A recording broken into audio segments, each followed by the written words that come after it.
On behalf of the Mohawk Valley Frontiers, the Junior Frontiers of the Mohawk Valley, and the Junior Frontiers Alumni Association Impact Coalition, I wish to welcome you to our first town hall meeting. Let me begin by stating that any opinions that I may express are those of my own and not necessarily the opinions of the Mohawk Valley Frontiers, or our sponsors. I'd like to begin by thanking many of our partners who have showed the courage and insight to allow their students, employees, and associates to be part of this informational and hopefully life-saving event. The Mohawk, some of our partners include the Community Foundation of Herkimer and Oneida County, the Rome City School District, the Science Academies of New York, Syracuse Academy of Science, Utica Academy of Science, Geneva City School District, the Buffalo Enterprise Charter School District, the Basic Charter School District of Buffalo, New York, the Basic Charter School District of Rochester, and other school districts and employers. Thank you for showing your insight and your concern for your students and employees. The Mohawk Valley Frontiers is a civic organization established in 1936. It was established out of Columbus, Ohio, by men of color who wanted to do civic service in their communities, but at that time were not allowed to participate in civic organizations of that time. This organization went national, and the first chapter in the Mohawk Valley was established in approximately 1976 in order to allow men of color to service their communities in central New York.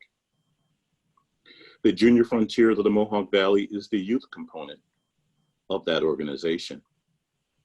It is an organization that takes students from 3rd grade through college, and it emphasizes 4 primary points. 1, educational excellence. 2, professional development. 3, civic service. And 4, self-esteem building. Our students have come to us over the last 3 to 4 weeks with concerns and, quite frankly, fears, frustration, anger, asking to make sense of what they were seeing across the United States in terms of relations between law enforcement and students of color. This town hall meeting is one of our responses to their inquiries. So we want to thank you for joining us.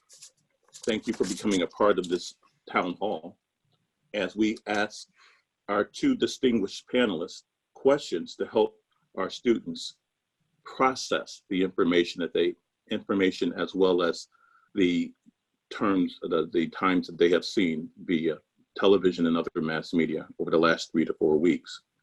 We are very blessed to have with us today 2 extraordinary leaders in our central New York community.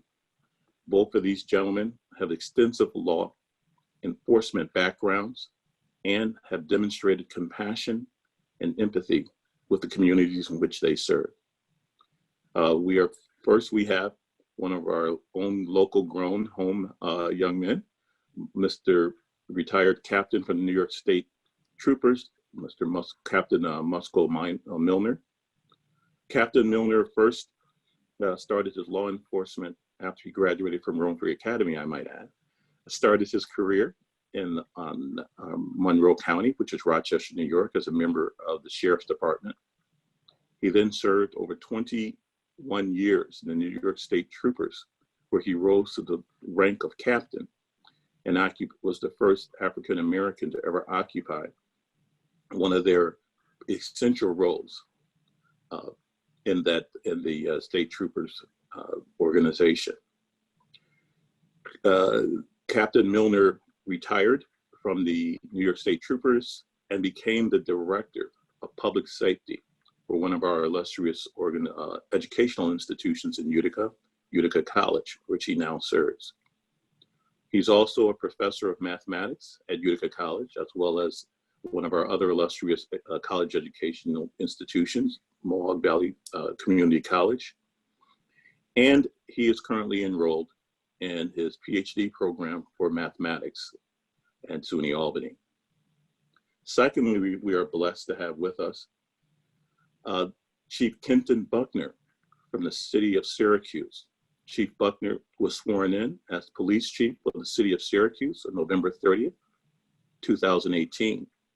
He come to us with vast experience after serving 4 years as the chief of police for Little Rock, Arkansas from 2014 to 2018. And prior to that, Chief Buckner rose from his status as a rookie in the force for over 21 years in the Louisville Metro Police Department to assistant chief of that very same department, where he was in charge of various operational positions for the Louisville Metropolitan Police.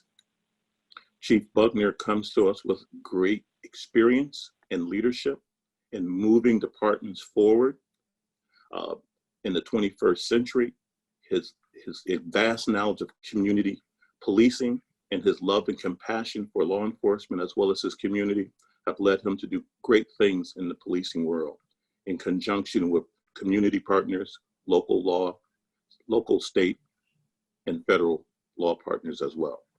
So welcome to our virtual town hall meeting. We hope that you are able to walk away with this with some very good information from two very knowledgeable young men, and that you will continue to work with us and all others across our nation as we try to bring peace, justice, and equity in a world that's filled with systemic racism. Before we begin our questioning and our answers from our panelists, they will address three questions. One, they will address the fears, frustrations, and anger of our young people, our young students, and what does that mean? How do they handle that? Two, they will address what should policing look like in the 2020s and the 2030s? What should we expect from law enforcement as an intricate partner with policing? Should our law enforcement be warriors, or should they be guardians? Should they be an outside occupation force, or should they be an intricate partner with community and civic activists and bring justice, equity, and fairness to all whom they are here to serve? And finally, we will ask our panel to please discuss tips, guidance, information using their wisdom and the years of experience they've had as leaders in the law enforcement arena, as well as Black men. What is their recommendation for young people who are coming to encounters with the police department, who have interaction, whether they're walking, whether they're driving, whatever manner in which they interact? What should they do? We understand that we should all know our rights under the Constitution and things of that nature. But when I talk to our parents, our fathers, our mothers, our grandparents, our aunts, and our uncles of children in our program, their number one concern is, how do I get my son, how do I get my daughter home safe?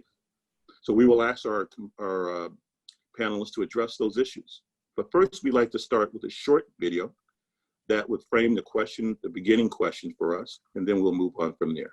Thank you.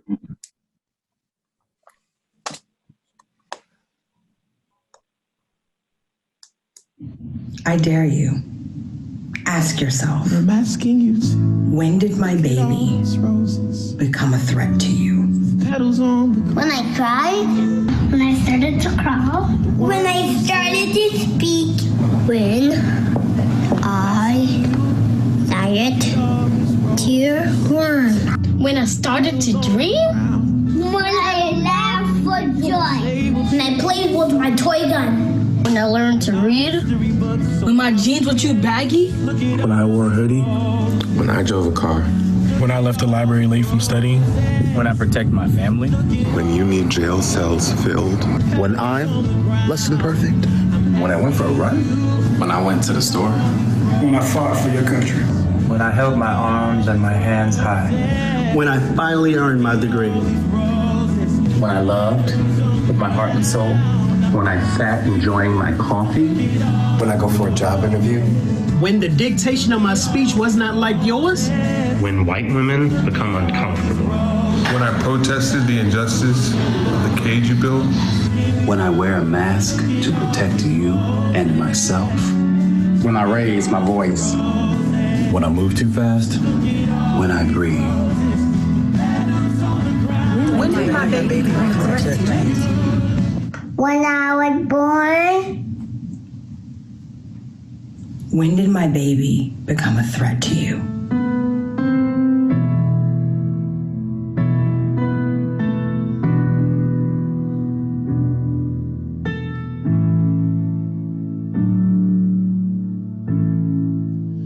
Lift every voice and sing till earth and heaven ring. Bring with the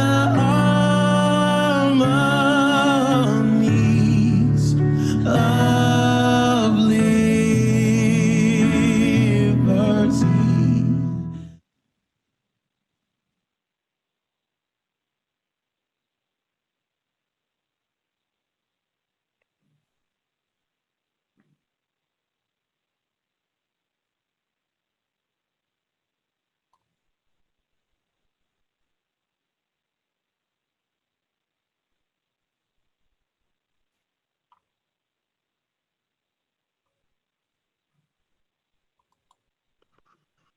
Chief Buckner, would you be able to talk to us a little bit about the fears and frustrations of the young people today, our students are bringing to our attention? What would you like to address, open-ended address?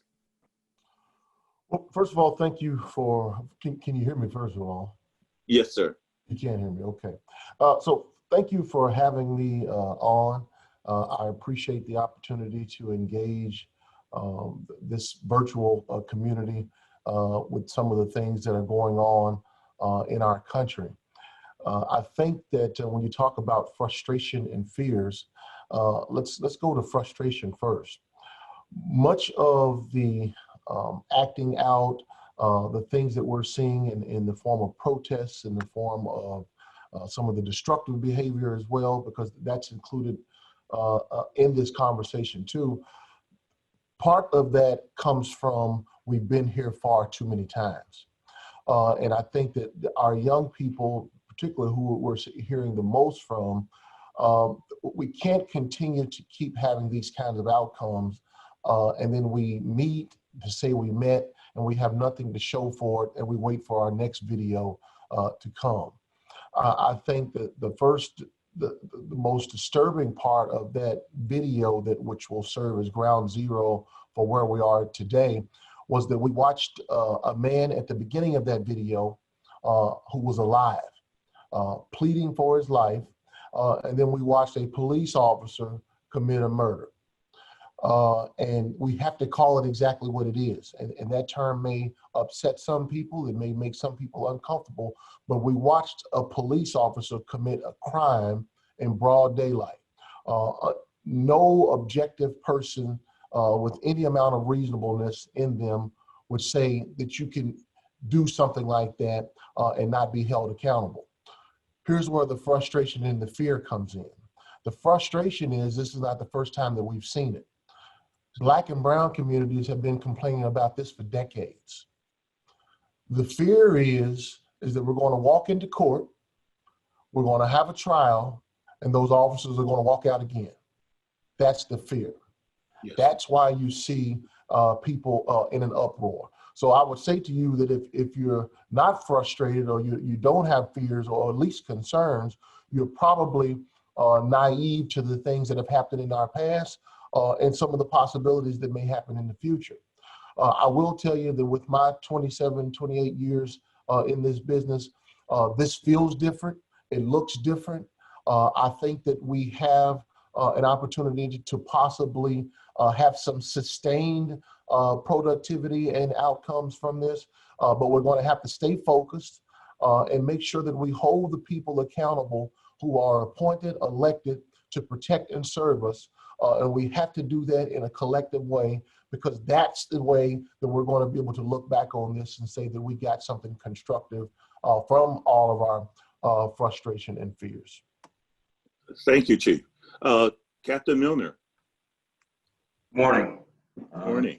Magistrate Rasheed and Chief Buckner and all those that are joining in this town hall today.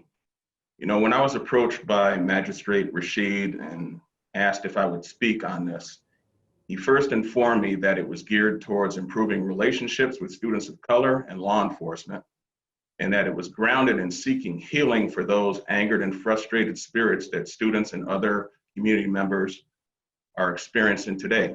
So I graciously accepted. To echo what Chief Buckner said, what we saw is very tragic. This incident that we have seen over and over again, not just on the news, but what we know is occurring in the things that we do not see. Yes, sir. Okay, but I draw your attention to what George said when he was laying there on the ground, that everybody in this country can identify with. The man called for his mom. Everybody on this planet can identify with reaching out to your mother for some help. The members of this panel see this conversation as an opportunity to address evil. Let's call it for what it is. To address the evil with good, regardless of how things may seem, appear, or actually be. It's of utmost importance that we embrace the coming together. Conversations like this must continue. Heartfelt conversations about how what occurred in somebody's life, and more importantly, how it made them feel. So yes, you have anger, you have frustration, you have heartbreak, you have uncertainty. You just don't know. We didn't get here overnight. That healing won't occur overnight, but it's through heartfelt conversations combined with receptive and soft hearts and spirits that we collectively, with God's help, can make steps in the right direction. We have to go forward with glances back of where we came from. We didn't get here overnight. There has been so much underlying anger and frustration as a result of these events that have been captured on camera. They've brought to the surface some strong emotions and strong actions in the communities. Fires have been smoldering. They've been smoldering in people's spirits for years, now have been doused with gasoline, and now they become inflammatory. Nevertheless, we can do better. We have to do better. Through conversations such as these, we can prevent that anger, that hopelessness, that frustration from evolving into hate. Yes, hate is such a strong word. Let me ask you gentlemen this question I have received from a high school student that say, is it the police, law enforcement's overall position is that being a protester is a terrorist? If I abide by the law and protest, am I a terrorist?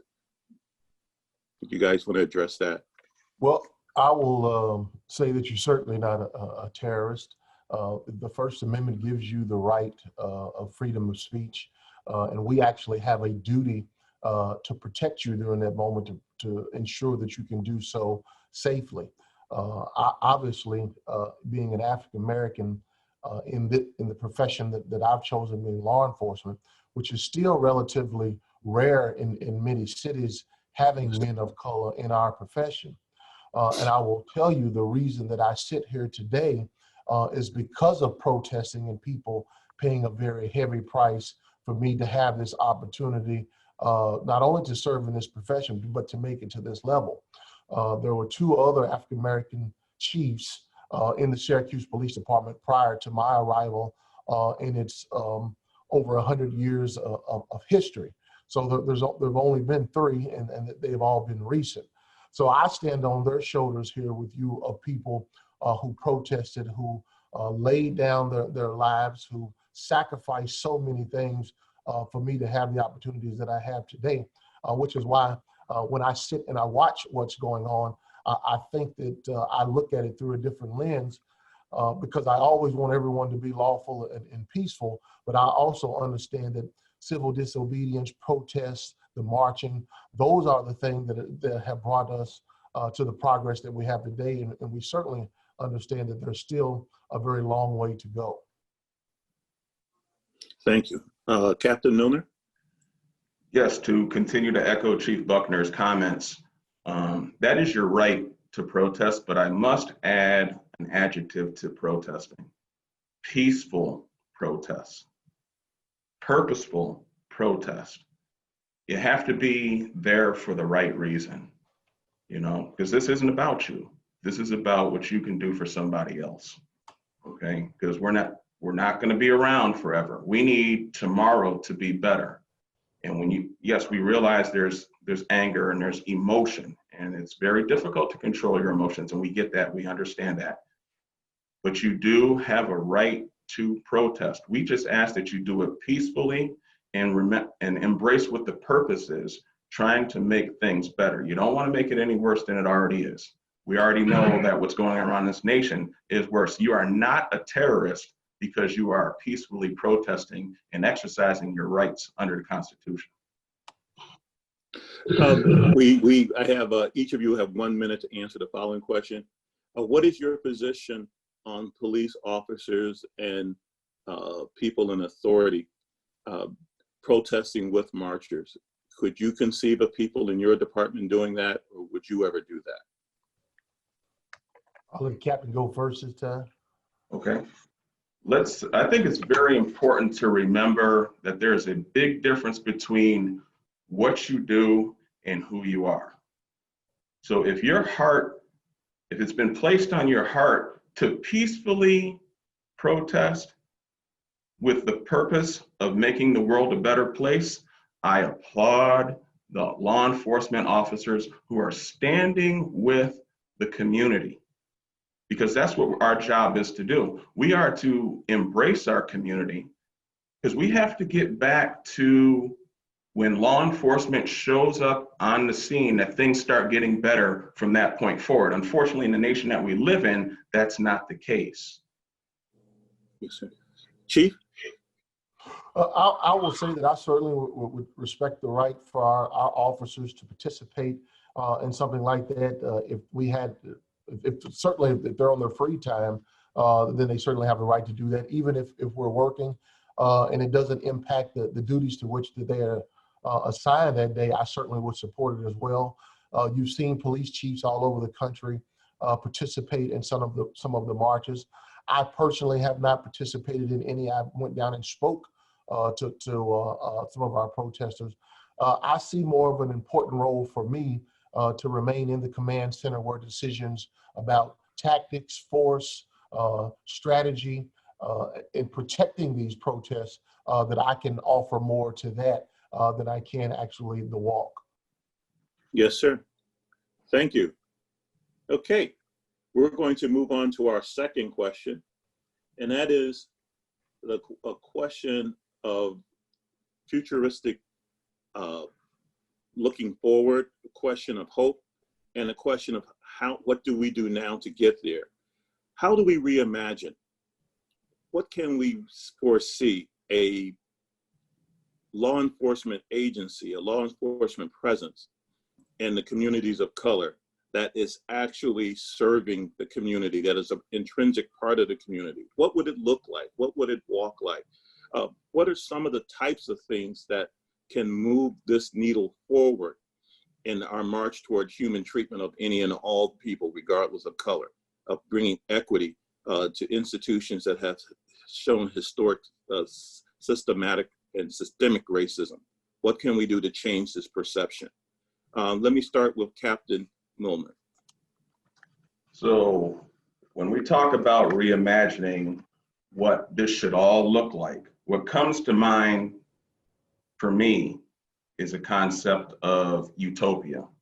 You know, and it's an imagined place, it's an imagined state of things where everything is perfect. Realistically, we'll probably never get to that point, but nevertheless, it gives us an opportunity to strive every day towards a goal. Because the last thing that we need is complacency and to be comfortable and realize that we've achieved what we're set out to do. No, this is an everyday and every moment and every opportunity journey. This is an infinite journey until the point we're called home by our maker. There are various theories that exist outlining components that would aid our communities in continuing to strive towards a utopian society. For the law enforcement community, I think one of the most paramount things they need to do is live where they work. The land and the streets that they embark on for their respective shifts and getting to know how the community feels, they should already know that. That should not be foreign to them. They need to be able to identify where somebody is coming from, truly getting to know what their community is made up of, how they feel, and how can he or she help. Through interaction with the community and the people when they're not working, when they don't have on their uniform. And even so, when they're working and not enforcing. The law enforcement officials should be encouraged to volunteer in their community and always embrace the fact that that one encounter that you have with that individual might be the only encounter that individual has with law enforcement for perhaps the rest of his or her life. Yes, sir. Chief? So I would start with, the first letter of the word improvement is I. So I think that it's best that law enforcement look inward to see what we can do to improve who we are, how we deliver the services, who we deliver the services to, the relationships to which that we have. Community policing is a term that's often thrown around, but I will tell you that if there are three primary pillars of community policing, and that is a partnership, prevention, and problem solving. If you can't provide tangible examples of those three things, then all you have is a stamp on your organization. You're not doing community policing. The other part is I think that we have to have mutual respect for each other. We will not agree on everything from a police and community standpoint, but it has to start with respect. When you talk about trust, it's very difficult to have any sort of sustained relationship that's going to be productive if both parties don't trust each other. Trust should be built. It takes that to do that over time. And when you're talking about building trust or building goodwill with someone, you should look at it much like you would a bank account. When you do things that are constructive, productive in your community, that counts as a deposit. When you have something happen like we had in Minneapolis, that is a significant withdrawal in your bank of trust with that community, which is going to be difficult to build that back up, but you have to continue to do so. When we talk about success, first of all, I think that we need to mutually define success, because if you ask a chief of police or a law enforcement official, we will often walk into these kinds of settings and we will tell you what our data says about the number of homicides that we had, the number of burglaries, and what our clearance rates were. Whereas you may want to talk about what are our diversity numbers in comparison to the community that we serve. What's our use of force information? So we need to mutually define what success looks like between police and community. And then at some point, when you have intelligent people in an exercise, we're going to reach a moment of impasse. And when we reach that moment, because we are the paid public officials, we should be seen as reaching further across the aisle to try to get that relationship back to the table.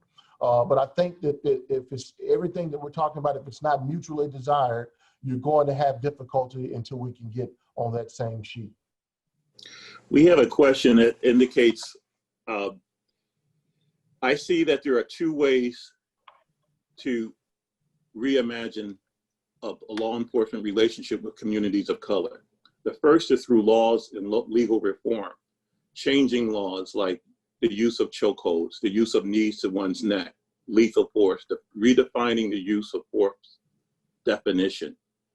They want you to comment on, let's see, how do you feel about being able to protect the community and being able to do this where the officer can't shoot? Can you envision a force where an officer doesn't go immediately to lethal force when encountering people of color? Can we redefine use of force from what the officers reasonably think his life is in danger to whether the officer's actual actions were reasonable? Chief, your turn to start. Good question.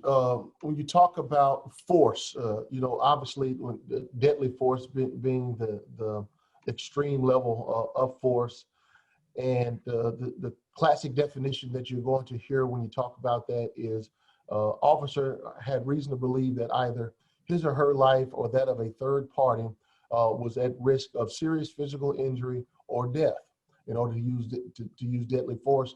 And at any level of force, the force must be reasonable and necessary.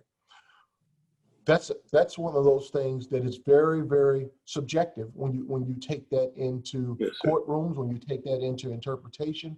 But reasonable people should be able to look at that and clearly understand the point to which you made that decision about the level of force that you were using. For example, there's a big push today to say that that we want to ban the use of a chokehold. I would be against that. And I'll tell you the reason that I'm against that is because I prefer to see the officer have to defend why he or her used the chokehold. In a chokehold, because you're restricting the airway, you need to be in a deadly force encounter in order to use that. The reason that I oppose taking that from the officer is because that's the same person that we're asking to go into some very tough, difficult situations and to take a maneuver from them that they may be able to use to defend themselves or to defend the public. I don't think is reasonable. I know it's tough to watch force used on the community because force is a form of violence. Let's just call it what it is. But it's a police officer using it, and we hope that they've been adequately trained, that they're doing it under the right circumstances, and they can objectively defend what they're doing. But I'm not one that's willing or ready to make that big jump to say, well, let's take this from the public, because I can assure you that if someone came in your house and was on top of your spouse in a burglary doing something to them, you wouldn't want to say, well, you can do everything except for hit them in the head. No, you want to get this person off of the top of you. So I think we have to be reasonable in what we're expecting law enforcement to do going forward.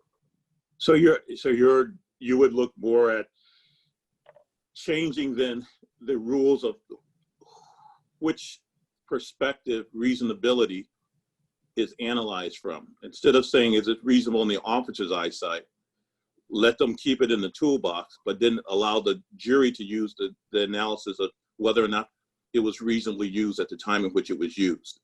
Correct, sir. Currently, because it's usually viewed as reasonableness in the eyesight of police. Yes. Captain, you want me to give you another question? You want to answer that one? I can piggyback off of what Chief Kenton said. Use of force is never pretty. It usually encompasses injury, because when you're trying to get someone to comply and do what you're asking them to do and they are refusing, it's not going to be pretty. It's very subjective. It's very emotional. It goes very, very fast. We have a use of force continuum that we're trained and that we run over through our minds, and that goes so fast during incidents of resisting arrest or being attacked by a member of the community. It's not going to be pretty. But at the end of the day, like I said, Everyone in this is human. Mm-hmm. Once he or she takes that uniform off, they're human. That's who they are. So law enforcement is what they do. Now, it all resorts back to the training. I recall us having like 80 hours of defensive tactics training at the academy back in 1993. Do I remember all of those? No, but that's the purposes of in-services. You have to revisit what you train. You can't just check the box and say, okay, you've been trained in defensive tactics. There's your 80 hours, there's your certification. Now you're trained and you're ready to go out there and create hope for somebody, because that's our job. Our job is to assist in improving the quality of life and providing service. Now, in doing so, we are met with threats. At the end of the day, we want to go home too. Law enforcement officers want to go home. We're not going to bring a knife to a gunfight. We'll bring conversation first, but that use of force continuum, you can go through that so quick. And of course, on Monday morning, everybody would have done everything right. And that's not true, because you don't know how they were feeling in that moment. So my question to you would you agree or disagree that then we should change the standard by which officers are judged, keep it in their toolbox, but let the reasonable standard be that of a reasonable person and not the subjective view of the officer? I agree, but you have to keep in mind, the most important thing is for the officer to identify when is the threat over. Gotcha. That's when you stop. It's always going through your head very fast, but when has the threat ceased? Okay.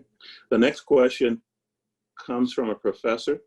It says that the history of law enforcement in the United States is a very troubled one.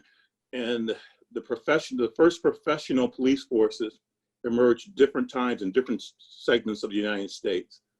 For instance, in the South, the first police departments were ragtag units of paddy patrols, which later became police patrols, where it was white males who were sent out in the community to hunt down runaway enslaved Africans or African Americans, and to suppress freed Black men, as well as to punish any Blacks that got out of step.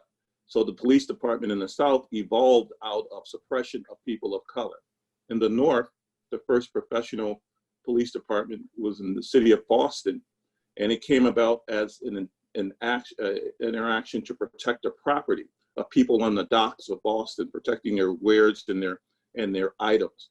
So the history of the police department actually evolved out of protection of property and the suppression of people of color. Can this institution evolve into a caring, community, multicultural institution that can shed its systemic racist beginnings? Chief? Well, I would say to the professor is this country that we love was built on violence, racism, discrimination. Yes, so let's not forget what, we often talk about Black and brown. Let's not forget about what we did to our Native Americans. Let's not forget what we did to Japanese Americans. Our country was built on that. And the history that was accounted for there with law enforcement is very much so true. That's why these agencies were created. And there are many people who will tell you that we haven't come as far as we would like to think that we have in being the law enforcement professionals.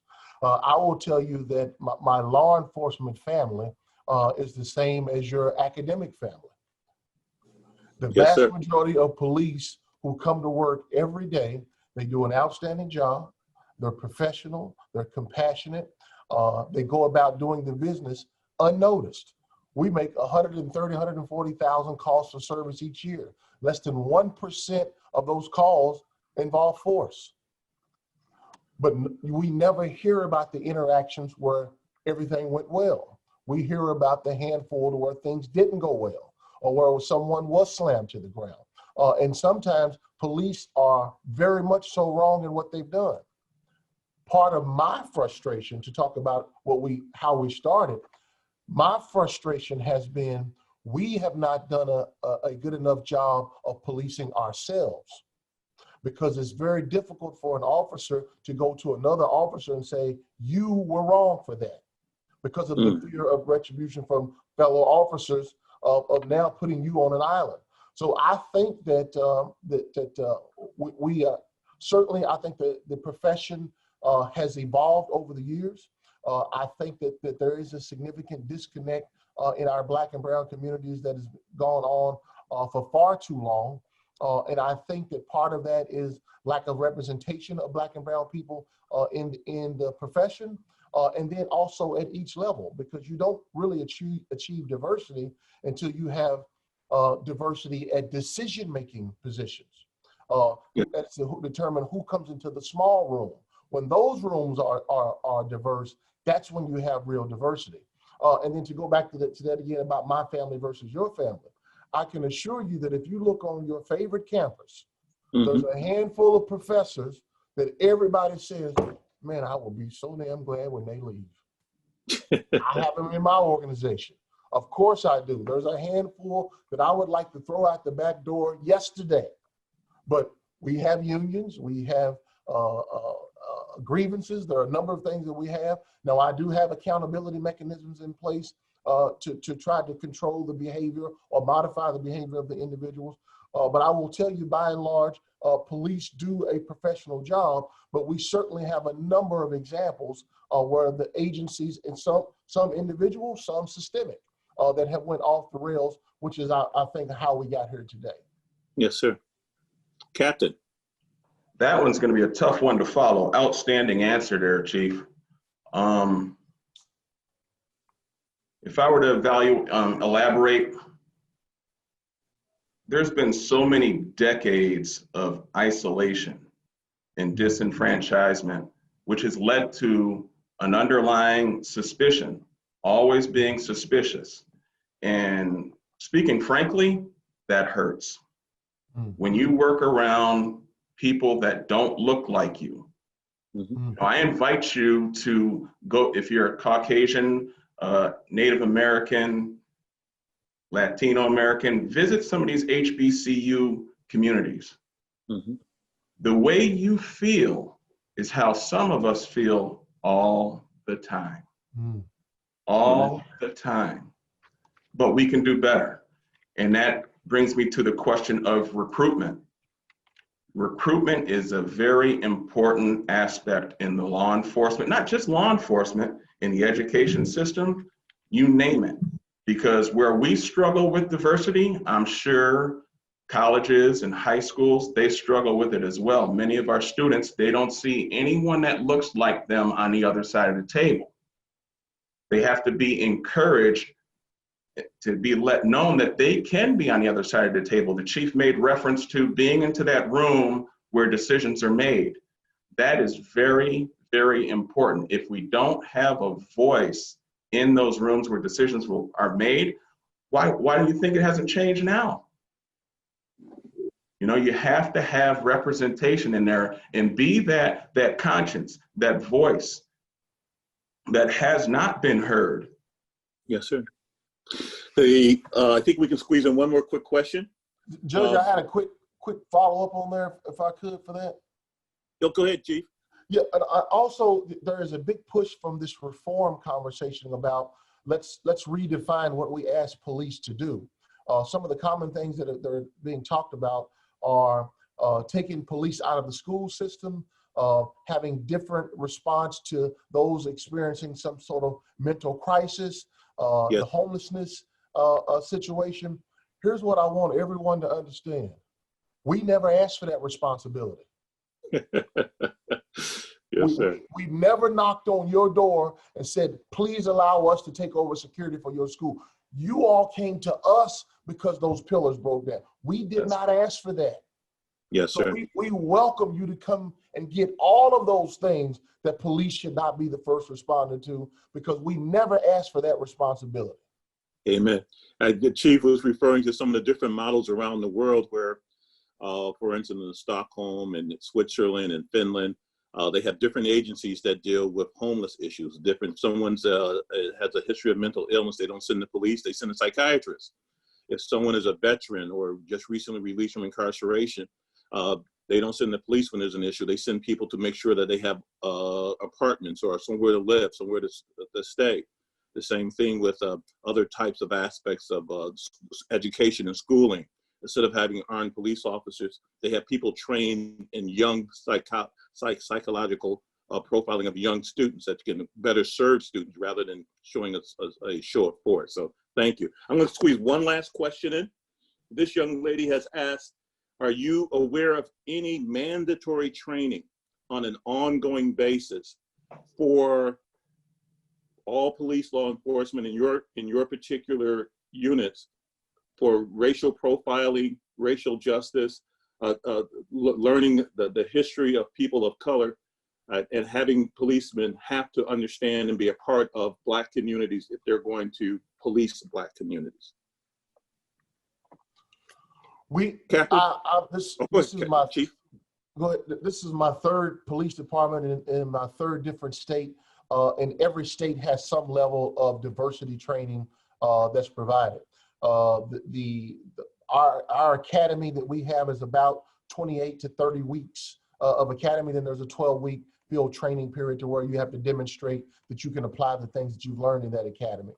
We're in the process of, we just had it put in our budget to bring in an outside instructor to be able to give this 2-day training session that we will have with our police officers on implicit bias, discrimination, prejudice, and those types of things. And the reason that I chose an outside instructor is because I used this individual when I was in Little Rock, because when you have cops talking to cops, rarely will you have creativity or a community perspective on that topic. So I don't think that it's necessarily beneficial to have police teaching those kinds of things all of the time. I want someone who's an expert in that area to do so. Yes, sir. So this company is out of Denver, Colorado, that we will have.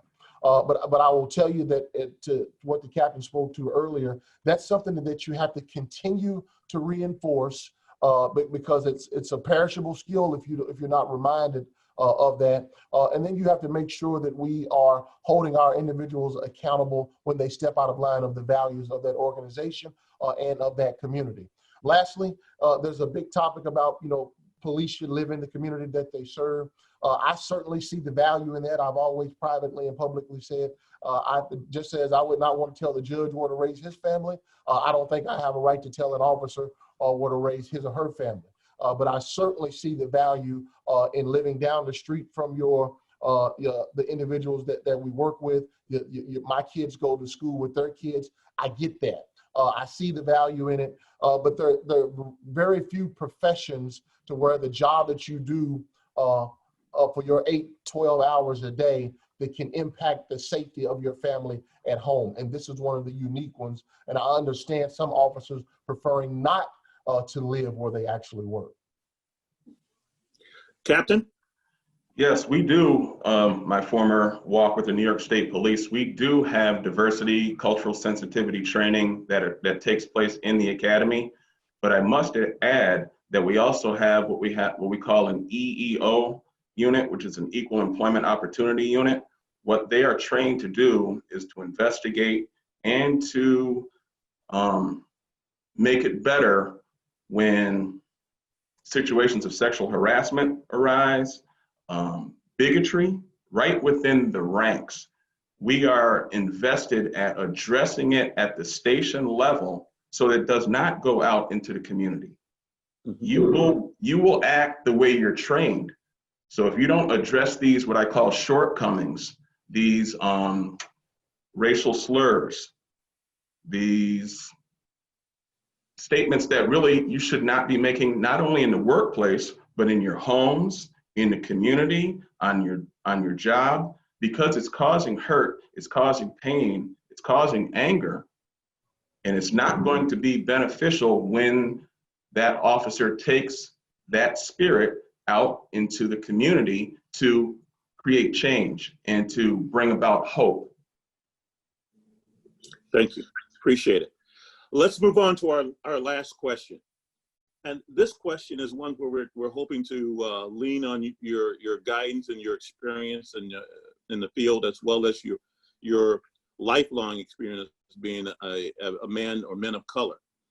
When a student is approached out in the street, as whether walking through their neighborhood or at a mall or driving, if they're old enough to drive and have a license, and they have a law enforcement interaction, some of our students have complained that they have been mistreated, maltreated. They recite their constitutional rights and all of their amendments, and they still feel they get no satisfaction. Our parents have asked us to ask you, what do you think is the best course of action for their children and students to take when they're confronted with law enforcement? Who'd like to go first? I'll go first, Chief, if it's okay with you. Yes, sir. So in short, what we're trying to do is to improve the probability of people going home safely. You know, I think back to my own upbringing. Communities are made up of families. So consequently, this training, it starts at home. You know, train up a child in the way that he should go, and when he is old, he shall not depart from it. So what we're talking about is increasing the probability of somebody getting old so that they can remember their training. You know, I was told at a young age, son, don't leave home without your ID and a quarter to call home. You know, nowadays that quarter isn't as applicable as it was back in the day. Take your credit card, right? But I remember it. You know, home needs to know where you are. Home needs to know what you're doing. Home needs to know when your plans have changed. In the event of an encounter with a law enforcement official, you have to remain of sound mind and maintain a disciplined spirit. Answer the questions. If the officer asks you a question, answer the question truthfully so it can start becoming part of your past. You know, I remember my father saying, son, act like you got some sense. You know, I remember those things. Don't be a fool. Respect yourself, respect the family name, respect the law enforcement officials, and obey the law. Answer the questions truthfully. We want to improve the probability of you going home, improve the chances and likelihood of you making it there safely. You can respectfully disagree, but do it on a controlled platform, at a courthouse, at the voting polls. The side of the road is not a place to argue. The side of the road is a place to lend a helping hand. You have to be careful of your crowd. You know, when things don't line up with the way you're raised, now parents, you have to take ownership in this. How do you raise your child? Are you raising him or her to do what's right, or to bring confrontation to a situation rather than respectful conversation? You know, do what's right. Anger will empower the evil because it minimizes the good. Improve the chances of going home. Increase the probability of remaining safe. Combat those evil thoughts with a sound mind and a disciplined spirit. Thank you. Chief? Well, the captain has covered the meat and potatoes of that. I will give you just a couple of additional one-liners in there. I will tell you, from a young person's perspective, be careful about who you're riding with, who you're hanging out with, and the things that they're doing. There are friends that I have today that I grew up with, and I love them dearly, but they can't get in my car. You're right. They can't get in my car because I know them and I love them, but we can't ride together. Yes, sir. I'm not coming to their birthday party. I'm not coming because I know my friends. Yes, sir. The other part of that, let's take it the other direction.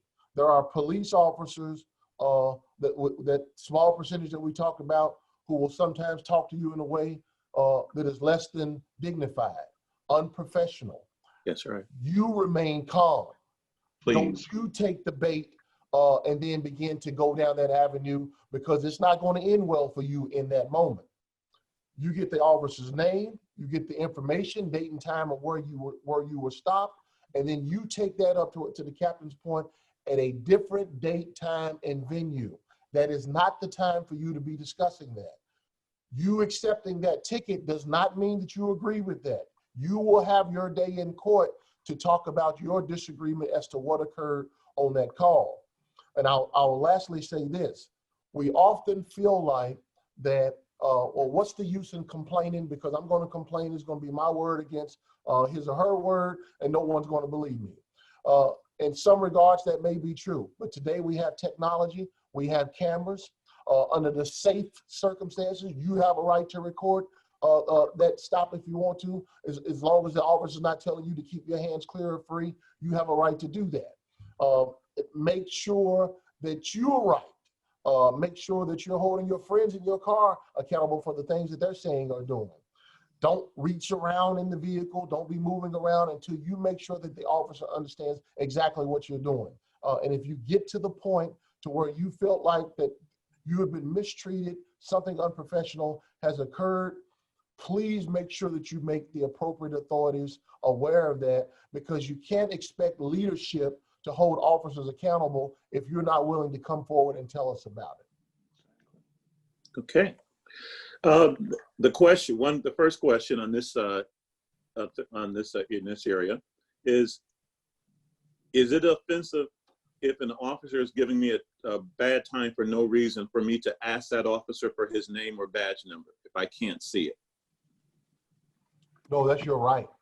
Sure is. And just make sure you exercise that self-discipline and a sound mind.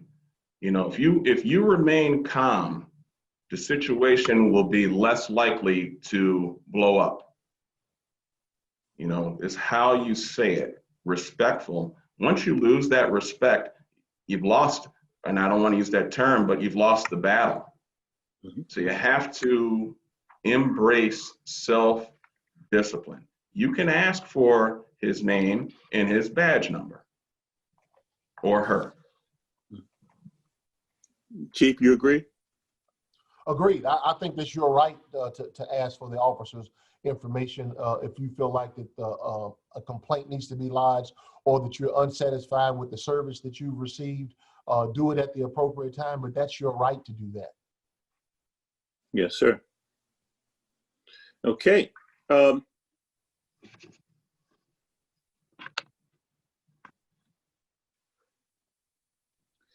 This question is even though it's in this area, it's a more general one. This student says, it takes at least 10 years for a person to become a doctor. It looks like it takes at least a year to become a police officer. Both involve life and death situations. Do you think it should take longer to become a police officer that's authorized to have a gun and be able to take somebody's life? Well, I think that, you know, much of what we do, there's a certain level of simplicity, I would say, to the profession. Obviously, one of the things that we have that maybe doctors don't always have, even though I think there are some parallels there too, is that sense of urgency that we make some decisions sometimes with a split second to make that decision, and it's very, very tough. But to their point about taking about a year or so for an officer to actually ride solo and to be able to make those decisions. Most of the decisions that we make on a day-to-day basis involve decisions that you should have been able to make on your own. For example, don't hit your wife. I shouldn't have to tell you that. Don't drink and drive. I shouldn't have to tell you that. So there's not a lot of complexities of the decisions that we're making. A lot of them are life decisions that we're making, and we're enforcing the laws of the land. So I think that I certainly understand that the question as to how long it takes us in comparison to some of the other professions, but I think that when you look at the amount of training that the officers receive, in addition to the continuing education that's required each year, I think that professional organizations adequately train and prepare their officers to meet the types of things that they face each day. I agree with the chief. Upon completion of the academy and being certified to ride alone, upon completing your field training and being on probation for 1 year, just because you've checked those boxes does not mean that you don't have room to grow.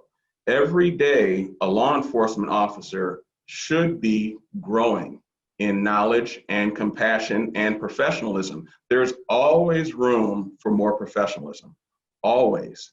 Every encounter that a law enforcement official has with the community, with the public, needs to be a learning experience, not only for the public, but also for the officer. Because, you know, I operate under a motto, we can always do something better. Yeah, this might have went down great, but what could we have done to make it a little bit better? So you have your formal training, your academy, your in-services training, and your field training until you get blessed to ride alone. But that's not where it stops. You know, my training continued for 26 years.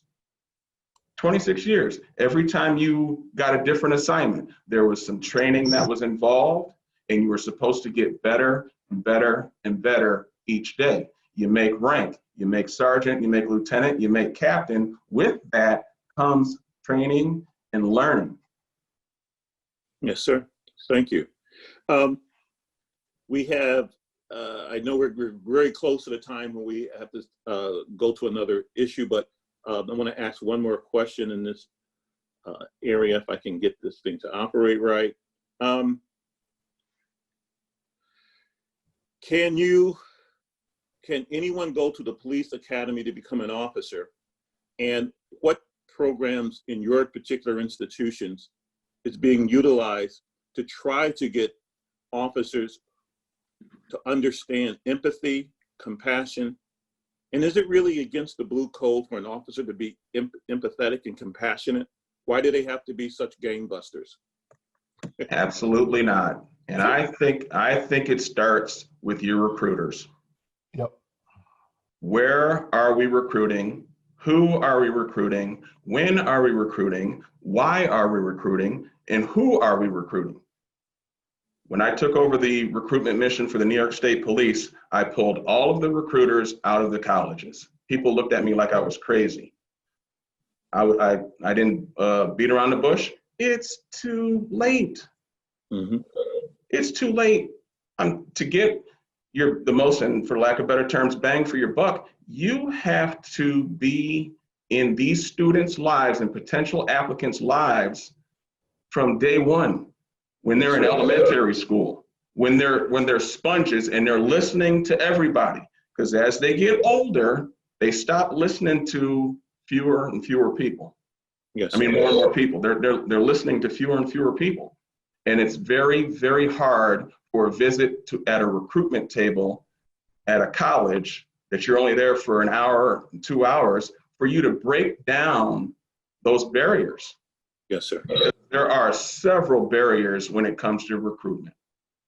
There are, and you need to have already built those relationships and revisited those relationships as a constant reminder for potential applicants that everything you do, everything you say, everywhere you go can affect whether or not you obtain a position with the agency that you're seeking. Thank you. Chief? I think the captain pretty much cleared that question, but certainly, you know, police should have a level of compassion, should have a level of empathy and with the people that we deal with.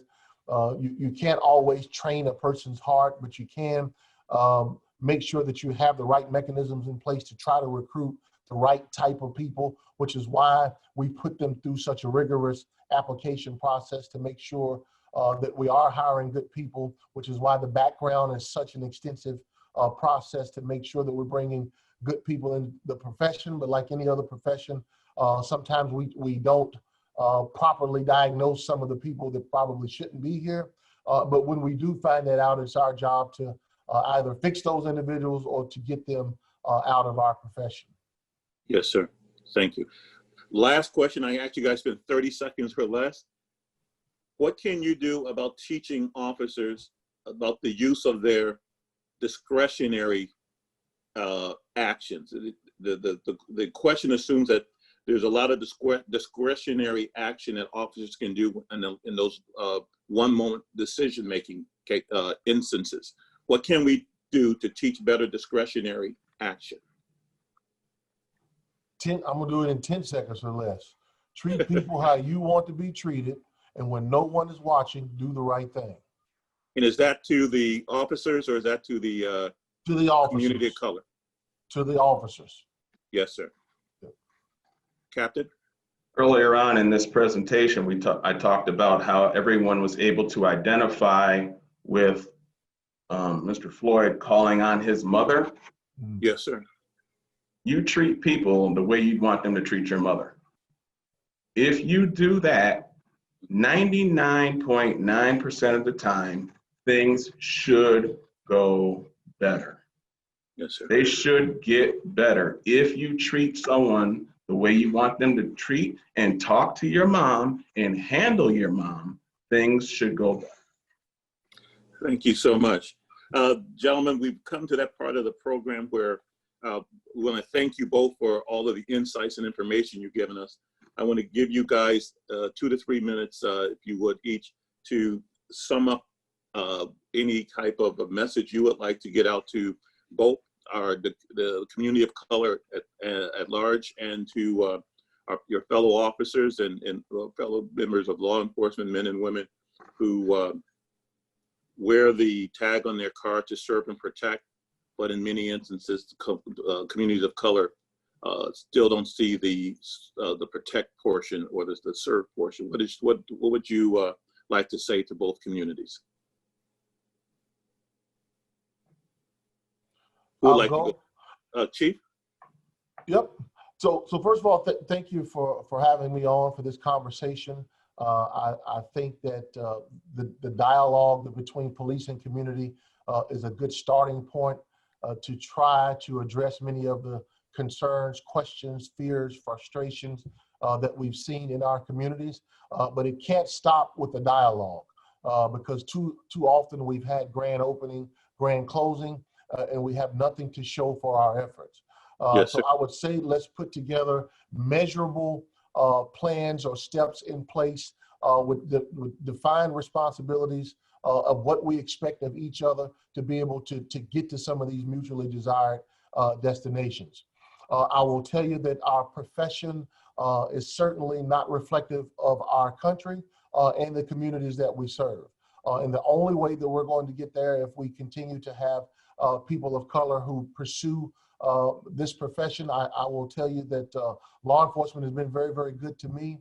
I can't think of anything else that I would have wanted to do, and it's still a very noble profession, provided we have good, noble people carrying out the duties. So while you may be frustrated in some of the things that you have seen, I will tell you to turn that frustration into inspiration to where you may be the new face of what law enforcement looks like going forward, and it is then that we will have the kind of traction on some of these things that have frustrated us for decades. Lastly, I will tell you that no group of people want to be broad brushed. I don't want, as a Black man, for people to look at me at some of the things that are stereotypical that people say about every Black person.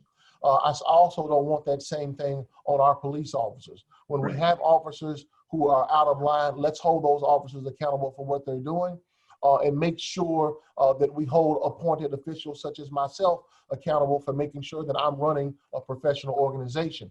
But please remember that the majority of the men and women in law enforcement do so in a very professional way, and they do so without incident in most cases. So I don't want us to broad brush our community because most of our citizens are good law-abiding citizens, but the same respect I would want for the police who go out and do a good job every day.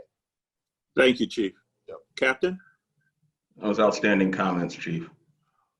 As I retired about 1 year ago from the Division of State Police, and when I see a New York State Trooper car drive by, I've got a warm feeling in my heart and in my spirit. The majority, I mean, the overwhelming majority of law enforcement officials are good. They're good people, they're good at heart, they have good intentions. There are a select few, just like in the community. The chief said, the majority of the community are good people. When we're born into this world, regardless of whether you have a silver spoon in your mouth or you're born with some shortcomings, you're good. But the moment you touch or are touched by the doctor and presented to the mom, molding starts happening. The world starts acting on you.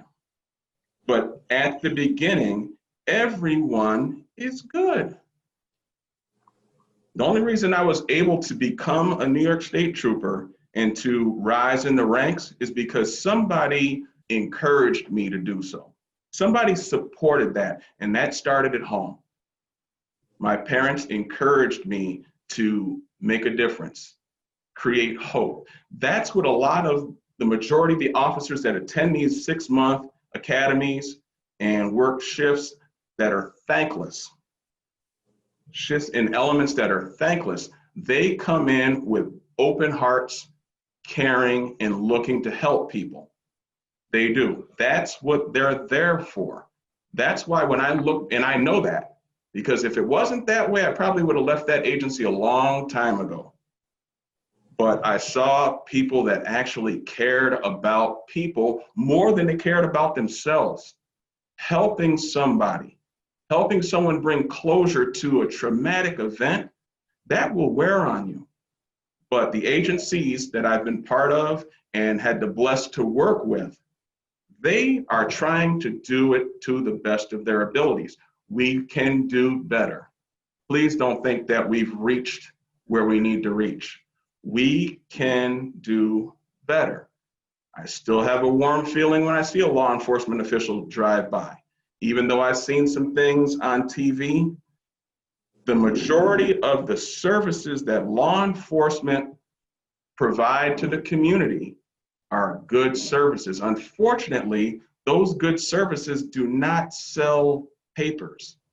They don't increase ratings. CNN, shame on them. Shame on them for showing that incident over and over and over again. There's anger, there's hurt, there's frustration, there's uncertainty. And you know what? That's okay if you can tell somebody about it and have them understand how you feel. It's very important. These conversations are great to have. They can't just be a check the box. I look forward to the next one, because that's the only way. You have to be able to get this stuff off your spirit in a respectful manner on a safe platform for change to come about. Thank you very much. Okay, we'd like to thank everybody for joining in today.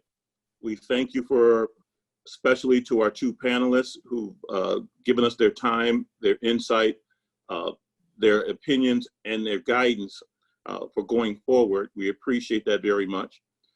As both of them said, we all have the ability to have an opinion, and we all have the ability to become part of the solution or remain part of the issue. So I would ask each and every person, whether you agree with our panelists or not, we all can agree that we have two things we must do. Number one, we must continue to work to reform and reshape legislation and laws that are systemically enforcing racism. And number two, we have to be the leaders of change in our community.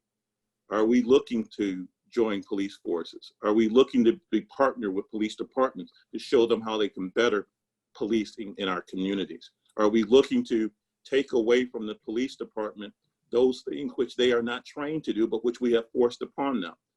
Monitoring schools, dealing with the mentally ill, which in most states were let out on a particular day in their history as cured when there were no measurable change in their condition.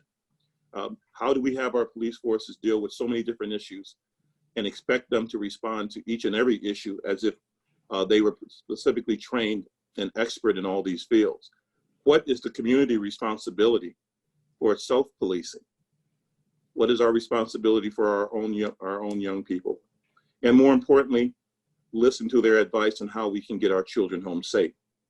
Thank you very much. We appreciate again our sponsors. We'd like to thank again our partners, the Community Foundation of Herkimer and Oneida County, our school districts which were participating, from Rome School District to the Saney School District to the Geneva School District to the Buffalo School District. We appreciate you.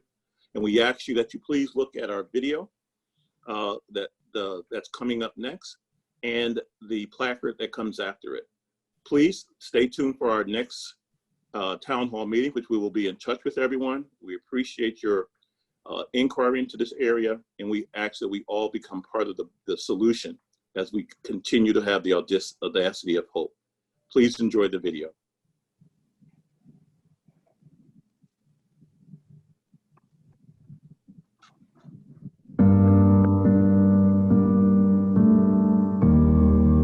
To my kindergarten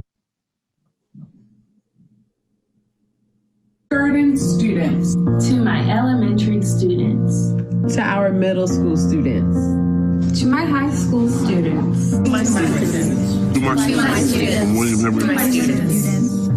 It's okay to be sad. It is okay to feel scared. It's okay to be angry.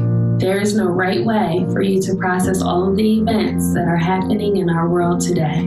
Everyone will not understand how you're feeling. But we see you, we hear you, and we feel you. Your feelings and thoughts are valid. We want you to know that we will do everything we can to protect you and create an environment where you feel safe and loved. We encourage all students, regardless of color, to ask questions, be informed, and start conversations with those around you. In turn, we will do our part to help educate those in school and in the community. From the youngest kindergartners that walk through our doors to the high school seniors ready to graduate. We want you to know that you have a voice that is able to be heard. No matter how big or small, your voice matters. You are the future, and your words are powerful. We encourage you to speak so others can hear you. Your lives matter inside and outside of our schools. We want to foster a sense of love, acceptance, and unity in the community from which we serve.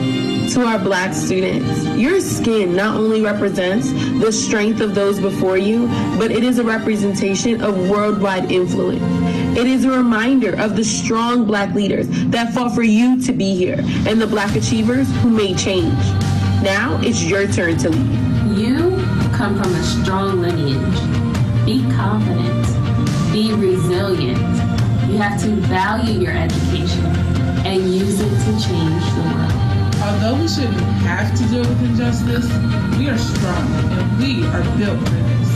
Love and unity can overcome it all. To our fellow educators, we hope to stand together in solidarity as we fight for the rights of our students. The Delaware State Education Association acknowledges that educators' silence speaks volumes during times of racial tension or violence. Our students are listening. As teachers, it is our obligation to commit ourselves to lifelong learning. We must learn how to support diversity in our classrooms and be agents of social change. Our schools must work to become trauma-informed as more of our students are being exposed to first or secondary traumatic stress. It is a fact that 1 out of every 4 children attending school has been exposed to a traumatic event that can affect their learning and or their behavior. We must be there to support and uplift our students through times like this. As stated by the National Education Association, our goal should be to spark an ongoing movement of critical reflection and honest conversation in school communities for people of all ages to engage with issues of racial justice. It must begin with us. Together, we have the power to bring light into a dark world.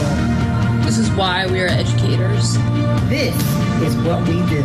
It is now our time to take a stand. It is not enough for us to simply be not racist. We must be anti-racist.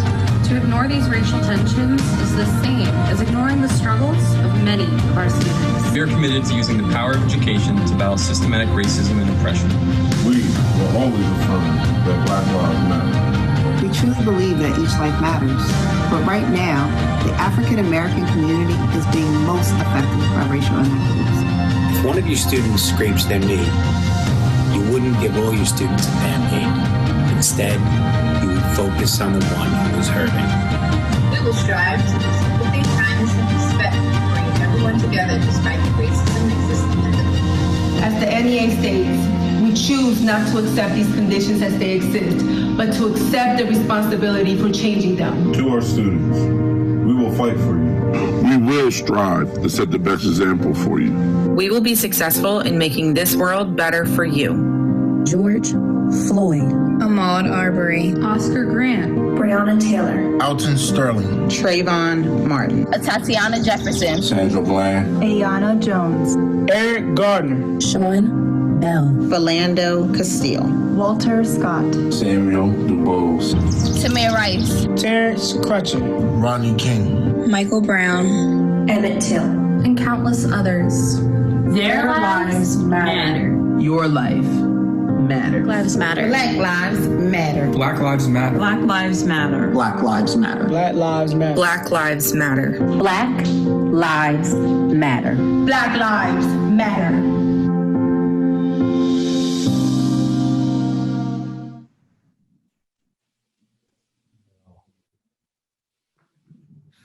Thank you and have a good morning.